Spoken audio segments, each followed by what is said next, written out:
ఇక్కడ తెలుగు వాళ్ళంటే గుర్తొచ్చేది మ్యాక్సిమం ఇడ్లీ దోశ. మా బ్లాక్లో అయితే అందరూ హిందీ వాళ్ళే ఉండరు, తెలుగు వాళ్ళు అయితే ఎవ్వలేరు, నేను ఒక్కదాన్నే. వాళ్ళైతే నన్ను అడుగుతూ ఉంటారు ఎప్పుడైనా చేస్తే ఇడ్లీ దోశ ఇయ్యమని. ఇంకా వాళ్ళ కోసం అయితే ఈరోజు అయితే నేను దోశ అయితే ఇలా ప్రిపేర్ చేస్తూ ఉన్నాను. దోశ అలా ఆలు మధ్యలో మసాలా పెట్టిస్తే వాళ్ళకంటే చాలా ఇష్టం అంట.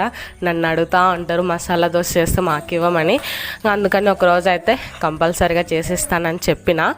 వాళ్ళు ఎక్కువ రోటీసే తింటారు, పరోటాలు అవి ఇవి ఏవో అని. అవైతే నాకు రావు, నాకు వచ్చే దోశ ఇడ్లీలే కాబట్టి నేనైతే ఇంకా మామూలుగా మసాలా దోశ అలా ప్రిపేర్ చేసినప్పుడు అయితే వాళ్ళకు కూడా ఇస్తా. వాళ్ళు కూడా ఏదో ఒకటి ఇస్తూ ఉంటారు. ఇక్కడ బాగుంది అది, మనం ఇచ్చినప్పుడు వాళ్ళు కూడా రిటర్న్ ఏదో ఒకటి ఇస్తూ ఉంటారు.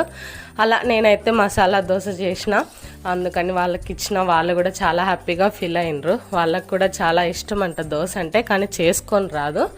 అందుకని నేను చేసినప్పుడైతే వాళ్ళకి ఇస్తూ ఉంటా.